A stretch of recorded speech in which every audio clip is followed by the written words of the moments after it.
Hello everybody, welcome to Pizza and Pasta with the Poos. Today we are going to make a traditional New York style Sicilian pizza. That's a square pizza, thick crust. Right now I have a little bit of water and some yeast. Over here I have my Polish that I made yesterday. It's been sitting for about 24 hours in the refrigerator. We're going to combine the Polish with the water and yeast. Incorporate that a little bit. Then we're going to add some more flour. Let that mix a little bit. Add some salt. Add some olive oil. And let that mix for about 15 minutes or so. And we'll be back at you.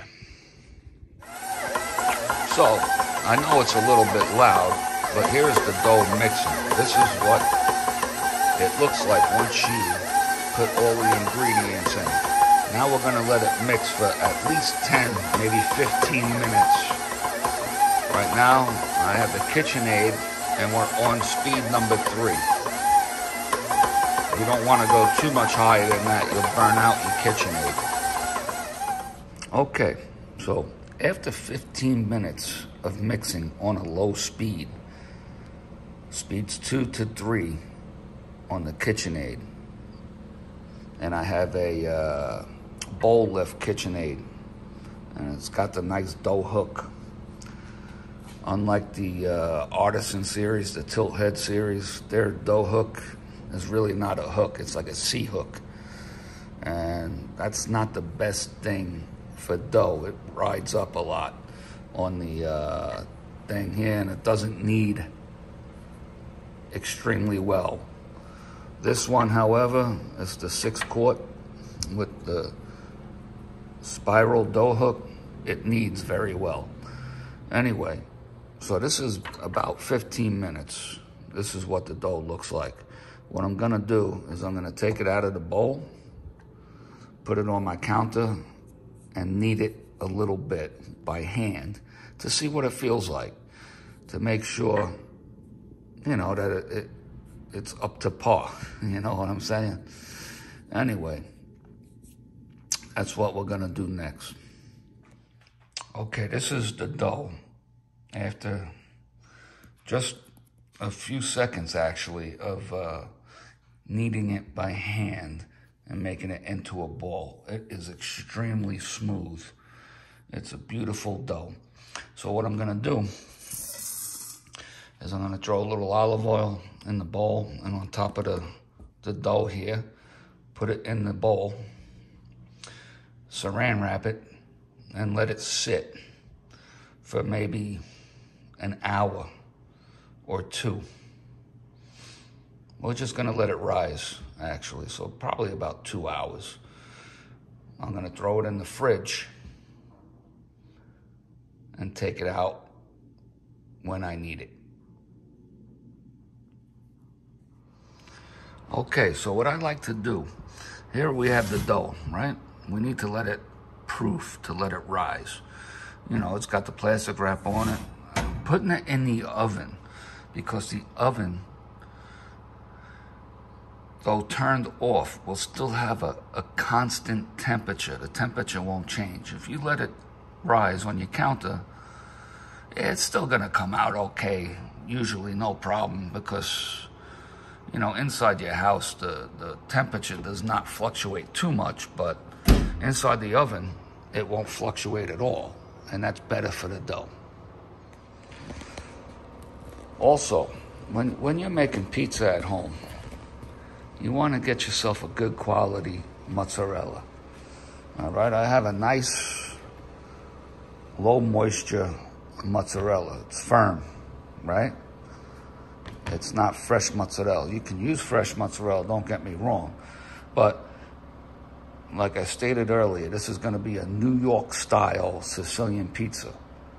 And generally, I've never seen fresh mozzarella on one of those style pizzas. We always used shredded mozzarella. You buy the block of it, the whole loaf, like they usually come in about 6-pound loaves. And you shred it up yourself. Here I have a KitchenAid shredder and slicer attachment. That's what I love about the KitchenAid. You can get so many different attachments on it.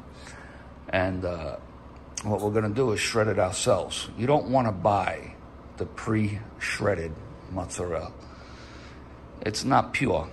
They add fillers to it. Like it's almost like a sawdust type thing, so it doesn't clump together. You really don't want that. Yeah, it's not bad for you. It's just fiber. It's gonna go right through you, but you don't want it. You want a pure hunk of cheese, right? So I'm gonna shred this up and get it ready for the pizza. That way you don't have to worry about it later. Let's take a look at this dough. It proofed up really well. I wound up putting it in the refrigerator for a little while. Being I'm gonna make the pizza in a couple of hours. I took it out of the fridge now to let it come to room temperature. Then we're gonna put it on to our Sicilian pan and mold it into the pan and let it rise again on the pan. We'll get back at you. Okay, once your dough comes to room temperature, what you're gonna wanna do is put it on your work surface, make sure it's nice and clean, and you're gonna stretch it out a little bit to about the size of your pan. Now what I have here is a Lloyd Sicilian Pizza pan. It's 14-inch by 14-inch, and it's about 1.5 inches, or maybe a little bit deeper, but about 1.5 inches deep. Now to fill up this pan, I made a 32-ounce dough, which is what you see here. Now it's got a whole lot of air, but like I said, what you want to do is put it on your work surface and kind of pat the air out and stretch it out to about the size of your pan. So we're gonna do that step next.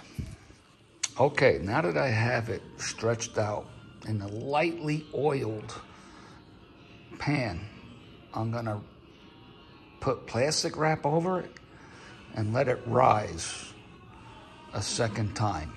So the dough already rose once. Now we're gonna let it puff up in this tray, and then we'll be ready to cook it. And I'll give you a little tip on that later. Okay, here's trick number 1. Whatever sauce you're gonna use for your pizza, it's a little thick for a Sicilian when you do the first bake.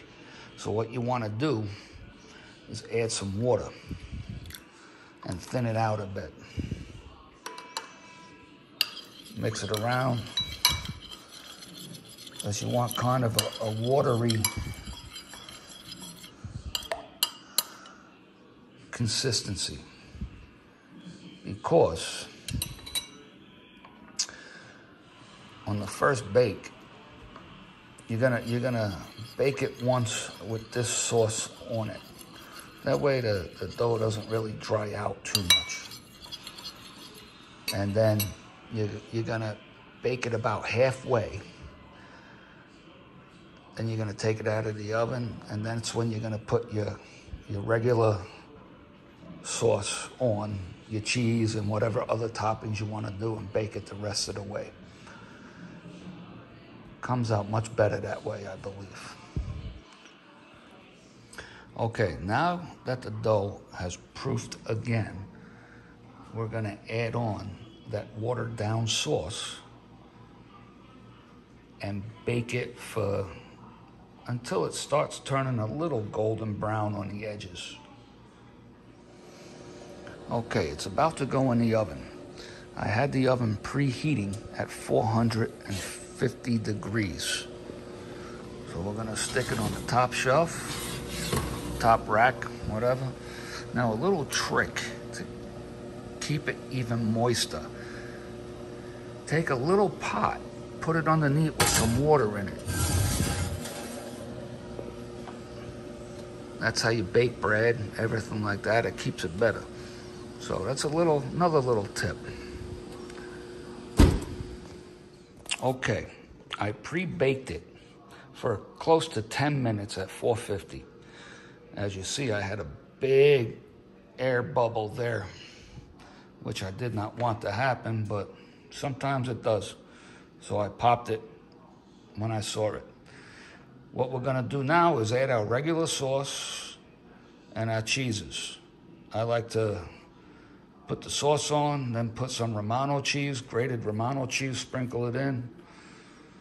Maybe a little oregano sprinkle in, and then put the mozzarella. I don't put any other toppings on my pizza. I like just a regular cheese pizza. Then we're gonna put it back in the oven until the cheese is nicely melted. Okay, now it's all topped off, and it's gonna go in the oven until the cheese is nicely melted. Okay, it's out of the oven, it's out of the pan. I'm getting ready to cut it. But look at that crust, huh? That looks really nice, don't it? It's very hot. Let's see the undercrust. Don't know if you saw that too well, but it looks pretty good. All right, so we'll show it to you after it's all cut. So a pan this size, you probably want to cut it into 12 pieces. I mean, I can't count, 9 pieces.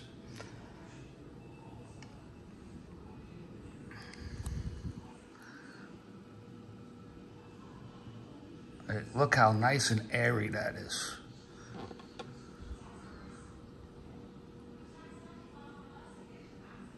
This came out really, really nice. I can't wait to dig in and eat it. All right, I hope you enjoyed this video.